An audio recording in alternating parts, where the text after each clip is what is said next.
അമ്മ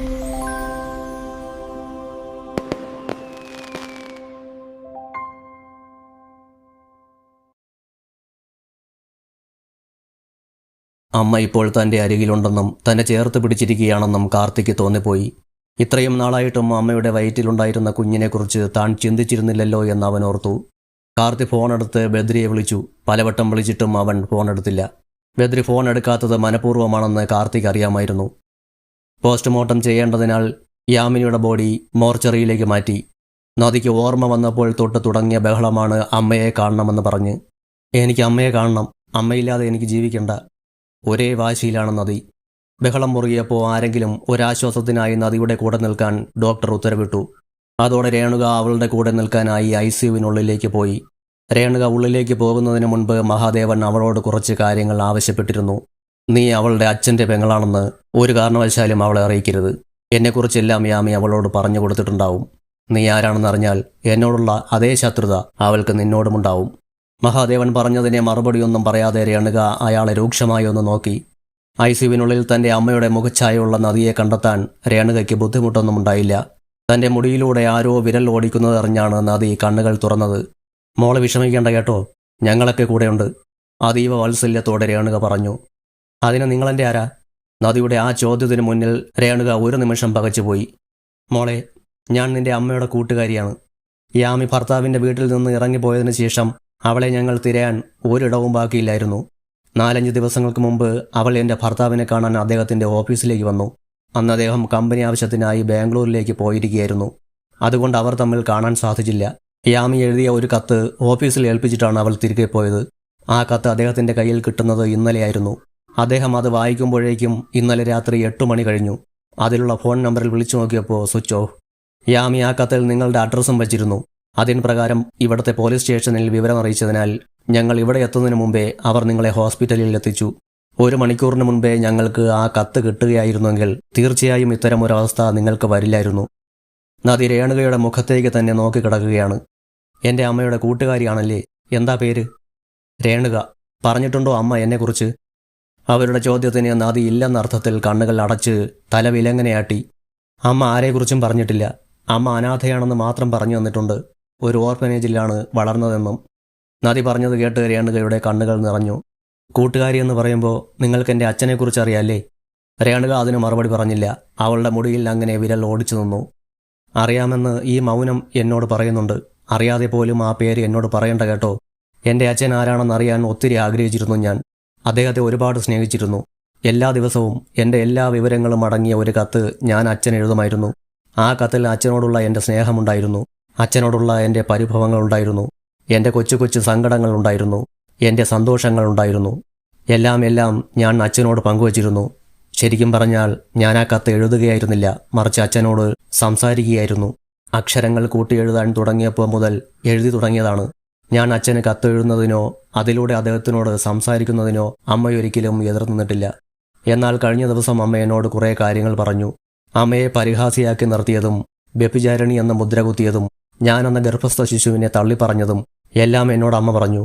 എന്നാൽ അദ്ദേഹം ആരാണെന്നോ അദ്ദേഹത്തിൻ്റെ പേരെന്താണെന്നോ എന്നോട് പറഞ്ഞില്ല. അടുക്കള പണിയെടുത്ത് ജീവിച്ചാലും അയാളുടെ ഔദാര്യം സ്വീകരിക്കരുതെന്ന് വളരെ വേദനയോടെയാണ് അമ്മ പറഞ്ഞത്. എന്നിട്ടും വിഷം കഴിച്ചതിന് ശേഷം ഞാൻ അമ്മയോട് ചോദിച്ചു, ഏതായാലും നമ്മൾ മരിക്കുകയല്ലേ, എനിക്ക് അച്ഛൻ്റെ പേരെങ്കിലും പറഞ്ഞതാ എന്ന്. അച്ഛൻ്റെ പേര് പറയുന്നതിന് മുമ്പ് വേറൊരു കാര്യം അമ്മ പറഞ്ഞു, എനിക്കൊരു ഏട്ടനുണ്ടെന്ന്. പിന്നീട് അച്ഛൻ്റെ പേര് പറയാൻ നോക്കിയപ്പോൾ അമ്മയ്ക്ക് ശബ്ദം വഴങ്ങുന്നില്ലായിരുന്നു. മാ എന്ന അക്ഷരം മാത്രം പറഞ്ഞു. ആ പേര് കേൾക്കാനുള്ള യോഗം എനിക്കില്ല. അതുകൊണ്ടായിരിക്കും അമ്മയ്ക്ക് അത് പറയാൻ കഴിയാതിരുന്നത്. ആ പേര് എനിക്കിനി കേൾക്കണ്ട, ഒരിക്കലും കേൾക്കണ്ട. അയാളെ എനിക്കിനി കാണുകയും വേണ്ട. ഉയർന്ന സ്വരത്തിലാണ് നദി അവസാനം പറഞ്ഞു നിർത്തിയത്. രേണുകയുടെ കണ്ണുകൾ നിറഞ്ഞൊഴുകി. ആൻറ്റി, അമ്മ പോയല്ലേ? എനിക്കെൻ്റെ അമ്മയോടൊപ്പം പോകാൻ പറ്റില്ലല്ലോ. എന്നെ എന്തിനാ രക്ഷിച്ചത്? ഞങ്ങൾ രണ്ടുപേരും ആർക്കും ശല്യമാകാതെ ഈ ഭൂമിയിൽ നിന്നും പോകുമായിരുന്നല്ലോ. അമ്മയില്ലാതെ, അമ്മയെ കാണാതെ ഞാൻ എങ്ങനെയാ ജീവിക്കുക? എനിക്ക് പറ്റില്ലല്ലോ ദൈവമേ. എനിക്ക് വേണ്ടിയല്ലേ എൻ്റെ അമ്മ ജീവിച്ചത്? എനിക്ക് വേണ്ടിയല്ലേ അമ്മ ഇപ്പോൾ മരിച്ചത്? എന്നെ ഇവിടെ തനിച്ച് വിട്ടിട്ട് പോകാൻ പറ്റാത്തത് കൊണ്ടല്ലേ എൻ്റെ അമ്മ ആത്മഹത്യ തിരഞ്ഞെടുത്തത്?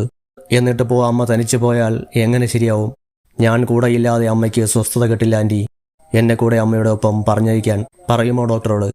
എനിക്ക് ഭൂമിയിലെ ജീവിതം മടുത്തതുകൊണ്ടാ, ജീവിക്കാൻ ഒട്ടും ആഗ്രഹമില്ലാത്തതുകൊണ്ടാ. Please anti. രേണുകയ്ക്ക് കണ്ണീരൊതുക്കാൻ കഴിയുന്നില്ല. ഇങ്ങനെയൊരവസ്ഥ ഭൂമിയിൽ ആർക്കും കൊടുക്കല്ലേ ദൈവമേ. അവർക്ക് നെഞ്ചു പൊടിയുന്ന പോലെ വേദന തോന്നി. കാർത്തിയുടെ കാർ വളരെ സ്പീഡിലാണ് വരുന്നത്. ഇടയ്ക്കിടെ അവൻ ബദ്രിയുടെ ഫോണിലേക്ക് വിളിക്കുന്നുണ്ട്. അപ്പുറത്ത് കോൾ എടുക്കുന്ന ഒരു ലക്ഷണവുമില്ല.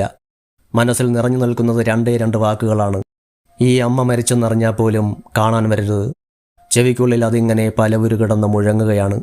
ബദ്രി ഫോൺ എടുക്കുന്നില്ല എന്ന് കണ്ടതും കാർത്തി പിന്നെ ആരെയും വിളിച്ചില്ല. ഹോസ്പിറ്റലിൻ്റെ പേര് ന്യൂസിൽ തെളിഞ്ഞതുകൊണ്ട് അവൻ നേരെ അങ്ങോട്ട് വെച്ച് പിടിച്ചു. ഹോസ്പിറ്റലിൻ്റെ കോമ്പൗണ്ടിൽ കാർ പാർക്ക് ചെയ്തതിന് ശേഷം കാർത്തി റിസപ്ഷനിലേക്ക് കയറി ചെന്നു. സമയം രാത്രി 1 മണിയോടടുത്തിരിക്കുന്നു. മീഡിയക്കാരുടെ ബഹളമൊന്നും ഇപ്പോഴില്ല. തികച്ചും ശാന്തമായ അന്തരീക്ഷമായിരുന്നു. അവൻ റിസപ്ഷനിൽ ഇരിക്കുന്ന സ്റ്റാഫിന് നേർക്ക് നീങ്ങി നിന്നു. എന്തു വേണം സാർ? ഞാൻ ഗാനരചയിതാവ് മഹാദേവൻ മാസ്റ്ററുടെ മകനാണ്, കാർത്തിക് മഹാദേവൻ. ഒരു സൂയിസൈഡ് ചെയ്ത് മരിച്ച യാമിനി. കാർത്തി പറഞ്ഞ് അവസാനിപ്പിക്കുന്നതിന് മുമ്പേ അവർ ഇങ്ങോട്ട് ചോദിച്ചു. യെസ്. ബോഡി മോർച്ചറിയിലാണ്. അവരുടെ മകളും ആത്മഹത്യയ്ക്ക് ശ്രമിച്ചിരുന്നു. ആ കുട്ടിയിപ്പോൾ അപകടനില തരണം ചെയ്തിട്ടുണ്ട്. നാളെ രാവിലെ പോസ്റ്റ്മോർട്ടം ചെയ്തതിന് ശേഷം ബോഡി ഇവിടെ തന്നെ സൂക്ഷിക്കും എന്നാണ് ഡോക്ടർ പറഞ്ഞത്. മറ്റന്നാളാവുമ്പോഴേക്കും ആ കുട്ടി ഒരുവിധം ഓക്കെ ആവും. അന്നേരമായിരിക്കും മരണാനന്തര ചടങ്ങുകൾ നടക്കുന്നത്. അങ്ങോട്ടൊന്നും ചോദിക്കാതെ റിസപ്ഷനിസ്റ്റ് ഒരുപാട് കാര്യങ്ങൾ ഇങ്ങോട്ട് പറഞ്ഞു. മോർച്ചറി എവിടെയാണ്? എന്നെ ഒന്ന് ഹെൽപ്പ് ചെയ്യാമോ? ഇടത് കൈ പാൻറ്റിൻ്റെ പോക്കറ്റിൽ വെച്ച് മൂക്കിൻ്റെ തുമ്പിലേക്ക് ഇറങ്ങി വന്ന സ്പെക്സ് വലത് കൈയിൻ്റെ ചൂണ്ട് വിരലിനാൽ കയറ്റിവെച്ച് അവൻ അലക്ഷ്യമായി ചുറ്റും നോക്കി. 1 സെക്കൻഡ് പ്ലീസ്. അവർ ഫോൺ എടുത്ത് ആരെയോ വിളിക്കുന്നുണ്ട്. അല്പസമയം കഴിഞ്ഞപ്പോൾ യൂണിഫോം ഇട്ട ഒരു മെയിൽ നഴ്സിംഗ് അസിസ്റ്റന്റ് റിസപ്ഷനിലേക്ക് വന്നു. ഇദ്ദേഹം കാണിച്ചു തരും, കൂടെ പൊയ്ക്കുള്ളൂ സാർ. മുഖത്തേക്ക് മറഞ്ഞു കിടക്കുന്ന നീളൻ മുടിയിഴകളെ പിന്നിലേക്ക് മാടിയൊതുക്കിക്കൊണ്ട് കാർത്തി അയാൾക്ക് പിന്നാലെ നടന്നു.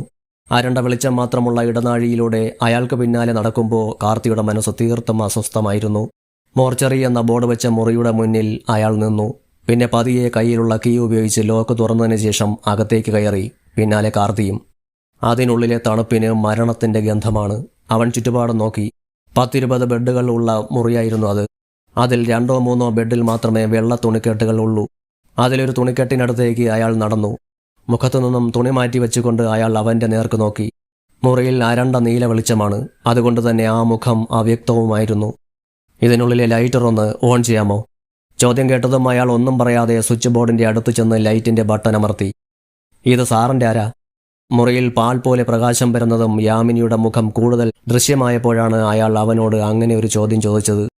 കുറച്ചുനേരം പുറത്തേക്ക് നിൽക്കാമോ? തിരിച്ചയാളോട് അങ്ങനെ ചോദിക്കുമ്പോൾ അവൻ്റെ മുഖത്ത് നിസ്സംഗത പരന്നിരുന്നു. അയാൾ വേഗം മുറിക്ക് പുറത്തിറങ്ങി വാതിൽ ചാരി. കാർത്തി യാമിനിക്കരികിലേക്ക് വന്നു നിന്നു. കണ്ണുകളടച്ച് നിശ്ചലം കിടക്കുന്ന രൂപം തൻ്റെ അമ്മയായിരുന്നു എന്ന് അവന് വിശ്വസിക്കാൻ കഴിയുന്നുണ്ടായിരുന്നില്ല. നന്നായി വെളുത്ത് സുന്ദരിയായിരുന്നു അവൻ്റെ അമ്മ. എന്നാൽ ഇന്ന് കാണുന്ന ഈ രൂപം അവനിൽ അവിശ്വസനീയത തീർത്തു. അടഞ്ഞ കൺപോളകൾ നീരുവെച്ച് വീർത്തിരുന്നു. കവിളുകൾ ഒട്ടി എല്ലുന്തിയിരിക്കുന്നു. കഴിച്ച വിഷത്തിൻ്റേതാകാം ചുണ്ടുകൾക്ക് നല്ല നീല നിറമുണ്ടായിരുന്നു. കാർത്തി കൈനീട്ടി ആ കവിളിൽ ഒന്ന് തൊട്ടു. കാർത്തി കുട്ടാ നോക്ക്, ഈ പാത്രത്തിലെ ചോറ് മുഴുവൻ തിന്നാൽ അമ്മ ഇന്ന് നല്ലൊരു കഥ പറഞ്ഞു തരും. കുഞ്ഞുമോൾക്കും പറഞ്ഞു കൊടുക്കൂ. കാർത്തിക്കുട്ടൻ കേൾക്കുമ്പോൾ കുഞ്ഞുമോൾക്കും കേൾക്കാമല്ലോ. ആണോ? ആണെന്നേ. എന്നാ അമ്മ വരുത്താ, എന്നിട്ട് കഥയും പറഞ്ഞതാ. ഞാനും കുഞ്ഞോളും കഥ കേട്ട് അമ്മയെ കെട്ടിപ്പിടിച്ചുറങ്ങും. അവൻ കാതിൽ പ്രതിധ്വനിക്കുന്ന വാക്കുകൾ കേട്ട് ഇരു കൈകൊണ്ടും കാതുകൾ പൊത്തിപ്പിടിച്ചു. പിന്നെ മുഖം പൊത്തിപ്പിടിച്ച് ഉറക്കെ കരഞ്ഞു. ഈ വീഡിയോ കണ്ടതിന് നന്ദി. കൂടുതൽ രസമുള്ള കഥകൾക്കായി ഇപ്പോൾ തന്നെ സബ്സ്ക്രൈബ് ചെയ്യൂ.